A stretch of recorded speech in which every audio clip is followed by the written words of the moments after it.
৫৬,০০০ বর্গ মাইল আজকে ভারতের আধিপত্যবাদের কবলে। এই সরকারকে আমার বিশ্বাসে বিদায় অবশ্যই দিতে হবে। স্পষ্টভাবে বলেছেন, হুঙ্কার দিয়েছেন, অন্য কোন দল আমরা এই সাহস দেখাই নাই। ভারত জানে বাংলাদেশের জনগণ, বাংলাদেশের নাগরিক যদি সুশিক্ষায় শিক্ষিত হয়ে ওঠে তাহলে ঢাকার বুকে দিল্লির আগ্রাসন চলবে না। আজকে বাংলাদেশে যত মাদক প্রবেশ করে তার 99% মাদক ইন্ডিয়া থেকে আসে। টেকনাফ থেকে তেতুলিয়া ৫৬,০০০ বর্গ মাইল আজকে ভারতের আধিপত্যবাদের কবলে। এই কথা সবার আগে চরমনাই পীর সাহেব স্পষ্টভাবে বলেছেন, হুঙ্কার দিয়েছেন, অন্য কোন দল আমরা এই সাহস দেখাই নাই। তাহলে কোন সাহস নাই? তারা এই আধিপত্যবাদ আগ্রাসন নিয়ে অনেক আগে থেকে এই কথা বলছেন, কিন্তু আমরা এটি বেমালুম ভুলে গেছি। কেন জানেন?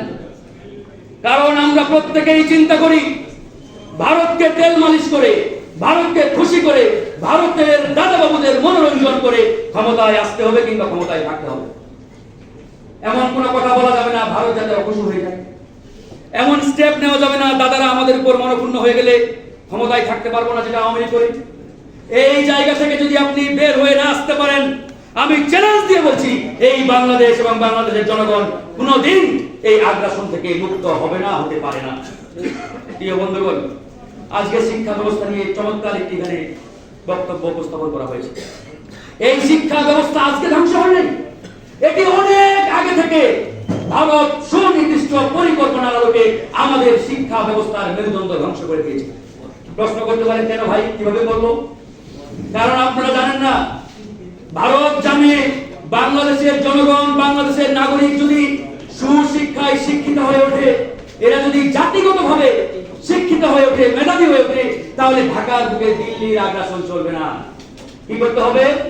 বাংলার জনগণকে মেধাশূন্য করে দাও, বাংলাদেশের জাতিকে মেধাশূন্য করে দাও, আগামীর প্রজন্মকে মেধাশূন্য করে দাও, যাতে আগামীর প্রজন্ম একটা অন্ধ আনুগত্য করে একটা অন্ধ সাম্রাজ্যের মধ্যে বড় হয়। সেটি হচ্ছে আজকে আমাদের শিক্ষা ব্যবস্থা। দেখেন, ধর্মীয় শিক্ষাকে তুলে দেওয়া হচ্ছে আস্তে আস্তে। কেন জানেন? কারণ তারা জানে একজন শিক্ষার্থী যদি ধর্মীয় শিক্ষায় শিক্ষিত হয়ে ওঠে তাহলে সে মাদকাসক্ত হবে না, সে ধর্ষক হবে না, সে খুনি হবে না, চাঁদাবাজ হবে না। এই জন্য আজকে আমাদের শিক্ষা ব্যবস্থা থেকে ধর্মীয় শিক্ষা নাই হয়ে গেছে। এই প্রেসক্রিপশন বাংলাদেশের কোনো বুদ্ধিজীবী নয়, এই প্রেসক্রিপশন আমাদের দাদা বাবুদের মাথা থেকে আসছে। আজকে বাংলাদেশে যত মাদক প্রবেশ করে তার 99% মাদক ইন্ডিয়া থেকে আসে, 1 থেকে 2% মায়ানমার থেকে আসে। তো তারা জানে এই 1000 কোটি টাকার মাদক বাংলাদেশে সাপ্লাই দিচ্ছি, এই মাদক খাবে কারা? এই মাদক খাবে বাংলাদেশের উঠতি বয়সের তরুণেরা, যুবকেরা। এই যুবকদের মেধাশূন্য করে দাও, ধ্বংস করে দাও, সেটাই করা হচ্ছে। ভাইরা আমার, আজকে ট্রান্সজেন্ডার এই শুনে আমরা কথা বলছি। এরকম একটি মানব কল্যাণের বাধা এবং মানব কল্যাণের শত্রু, এরকম একটি ইস্যু আমাদের এটা একদিনে আসছে, একদিনে আসে। এটি তাদের সুনির্দিষ্ট পরিকল্পনার ফসল। অনেক আগে থেকে তারা এটা সেটা দিয়েছে এবং আমাদের বাংলাদেশের পাঠ্যপুস্তকে পুশ করেছে, কিন্তু আমরা ধরতে পারি না। কিন্তু এই মুহূর্তে এরকম একটি সময় কেন তারা এটা সামনে ছাড়বে? কারণ আপনি যখন ভারতীয় আধিপত্যবাদের বিরুদ্ধে কথা বলবেন, ঠিক সেই সময় তারা ট্রান্সজেন্ডার সামনে এনে দিয়েছে। তোমরা আধিপত্যবাদ আগ্রাসন নিয়ে কথা বলিও না, তোমরা ট্রান্সজেন্ডার ইস্যু নিয়ে থাকো, কারণ অন্য ইস্যুতে যাওয়া যাবে না বাবা, তোমরা এটা নিয়ে ব্যস্ত হয়ে পড়ো। আমরা এটা নিয়ে ব্যস্ত হয়ে পড়েছি, আন্দোলন সংগ্রাম করছি, মিটিং মিছিল করছি, কিন্তু আমাদের মূল সমস্যা যেটা, সেখানে আমরা হাত দিচ্ছি। আমাদের মূল সমস্যা, আমি আবারও বলছি, আমাদের মূল সমস্যা আধিপত্যবাদ এবং আগ্রাসন। প্লিজ ভাই একটু সাউন্ড করা যাবে না? 1971 সালের ইতিহাস আমাদেরকে ভুলভাবে শেখানো হচ্ছে। আজকে আমাদের পাঠ্যপুস্তকে 1971 সালের মহান মুক্তিযুদ্ধের ইতিহাসকে বিকৃতভাবে তুলে ধরে আমাদের এই প্রজন্মকে তারা ধ্বংস করে দিয়েছে। আপনারাও অনেকে এটা বিশ্বাস করেন যে 1971 সালে ভারত বাংলাদেশকে স্বাধীন করার জন্য আমাদের পাশে এসে দাঁড়িয়েছিল, এই যুদ্ধে অংশগ্রহণ করেছিল। এটি যদি কেউ বিশ্বাস করেন, আমি বলবো এটি মাথা থেকে ঝেড়ে ফেলুন। এটি পুরোপুরি সত্য নয়, এটি আংশিক সত্য। আসল সত্য, পুরোপুরি সত্য হচ্ছে ভারত পাকিস্তানকে দুর্বল করার জন্য, পাকিস্তানকে ডিভাইডেড করার জন্য, ভাঙার জন্য বাংলাদেশের পাশে এসে দাঁড়িয়েছিল। এটাই আসল সত্য, কিন্তু তারা এটা বলে না। এমন ভাবে বলে, এমন ভাবে উপস্থাপন যে 1971 সালের যুদ্ধ ইন্ডিয়াই করে দিয়েছে, বাংলাদেশের জনগণ এখানে কিছুই করে নাই। এরা ঘুমিয়ে ঘুমিয়ে পান্তাভাত খেয়ে দিন যাপন করেছে। বিষয় কেমন? কিন্তু বন্ধুগণ, এই চির সত্যটাকে আজকে প্রকাশ্যে সাহসের সাথে আমাদের বলতে হবে। হ্যাঁ জানি, এই কথা বলতে গেলে আপনার উপরে জুলুম, নির্যাতন, অমানবিক আগ্রাসন আসতে পারে। আমাদের পূর্বে এই আগ্রাসনের বিরুদ্ধে কথা বলতে গিয়ে আমাদের ভাই, আমাদের ছোট ভাই বুয়েটের মেধাবী শিক্ষার্থী আবরারকে জীবন দিতে হয়েছে।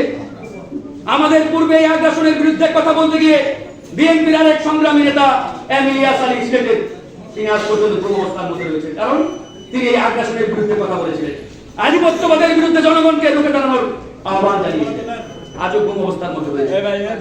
আমরাও জানি, আমরা এই আধিপত্যবাদ আগ্রাসনের বিরুদ্ধে কথা বলতে গিয়ে জানি না আমাদের কপালে কি আছে, সেটা আল্লাহ মাহমুদ জানেন। কিন্তু আমরা বলছি, এই দেশকে মুক্ত করতে হলে, এই দেশকে বাঁচাতে হলে ইনশাআল্লাহ এই আগ্রাসন আধিপত্যবাদের বিরুদ্ধে রুখে দাঁড়ানো ছাড়া অন্য কোনো উপায় নেই। আমি চরমনাই পীর সাহেবকে আহ্বান জানাবো, আপনারা যে স্ট্যান্ড নিয়ে জাতিকে ঐক্যবদ্ধ করার আহ্বান জানিয়েছেন, এই আধিপত্যবাদ এবং আগ্রাসনের হাত থেকে এই দেশ এবং জাতিকে মুক্ত করার জন্য আপনার এই আহ্বান আরো সামনে বেগবান হবে। সকল দলকে আপনি আহ্বান করুন, আসুন এই দেশকে মুক্ত করার জন্য, এই দেশ এবং জাতিকে হানাদারদের হাত থেকে রক্ষা করার জন্য আমরা আরেকটা মুক্তিযুদ্ধে অংশগ্রহণ করি, আরেকটা লড়াই নামি। আমি বিশ্বাস করি জাতি ঐক্যবদ্ধ হয়ে আপনার পিছনে আসবে, আপনাদের সাথে থেকে লড়াই করে এই দেশ এবং জাতিকে মুক্ত করবে ইনশাআল্লাহ। আমরা তরুণরা, আমরা যুবকরা প্রস্তুত রয়েছি, আমরা মুক্তি চাই, আমরা এই আগ্রাসন আধিপত্যবাদের হাত থেকে রক্ষা চাই, তাই আমরা প্রস্তুত। আমরা যত বড় বড় বক্তৃতা করি না কেন, যত নেতৃত্বের কথা বলি না কেন, সেটা বড় নয়। এই সরকারকে আমার বিশ্বাসে বিদায় অবশ্যই নিতে হবে। এখন আমি যে কথাটা বলতে চাই, পৃথিবীর অনেক দেশেই কিন্তু এরকম ফ্যাসিস্ট সরকার এসেছে, কিন্তু তাদেরকে মানে তারা যে ক্ষমতা ধরে রাখতে পেরেছে, এইটা আমি অন্তত দেখি নাই। আপনারা গাদ্দাফির কথা চিন্তা করেন, আমাদের কি সাদ্দাম হোসেনের কথা চিন্তা করেন, মানে মাটির তলদেশ থেকে তাকে নিয়ে এসে তারপরে আবার তাকে সেই সরকার থেকে বিদায় করেছে। শেষ কথা হচ্ছে, এখন আমাদের পার্শ্ববর্তীতে কাজগুলো আপনারা দেখেছেন, সরকার বলে আমরা কাউকে আসতে দেব না, কিন্তু 400 কিন্তু ইতিমধ্যেই চলে এসেছে। এই যে মায়ানমারের যে অবস্থাটার সৃষ্টি, এটা কি আমরা কেউ করেছি বা ওখানের কেউ করেছে? মায়ানমারের জান্তা সরকার, তারা ভেবেছিল সবকিছু আমাদের হাতে, সবকিছু আমাদের কন্ট্রোল। এই কিছু মুসলমান এরা যা যন্ত্রণা করে, এদেরকে বিদায় করে দিলে আমরা চিরজীবন ক্ষমতায় থেকে যাব। আর অং সান সু চি গণতন্ত্রের কথা বলে, তার বাড়িঘরটার এবং তারা জেল টেল দিয়ে দিলেই আমাদের আর কে দাঁড়াবে? কিন্তু আজকে আপনারা লক্ষ্য করেছেন, একজন বক্তা অবশ্য বলেও ফেলেছেন যে এখন তারা জনগণকে দাঁড়াতে হয় না, এখন ওরা অস্ত্র নিয়ে এসে বাংলাদেশের বিজেপির কাছে আসা সারেন্ডার করছে। এখন তাদের অস্তিত্ব বিপন্ন, তারা ক্ষমতায় থাকতে পারবেন না তারা বিনষ্ট হয়ে যাবেন, এটা আমরা সহজেই বুঝতে পারি। তাহলে পরে এই অবস্থার সৃষ্টি ওই সরকার নিজেরাই করেছেন।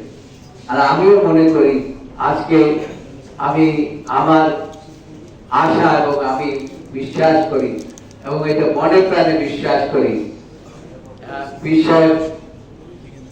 আমাদের পীর সাহেব এই যে তার লেখার মধ্যে যে অনেকগুলো কথাবার্তা বলেছেন, এগুলো সবগুলোই আমি বিশ্বাস করি এবং এই বিশ্বাস করি বলেই আমি মনে করি, যেহেতু বাংলাদেশের মানুষ এই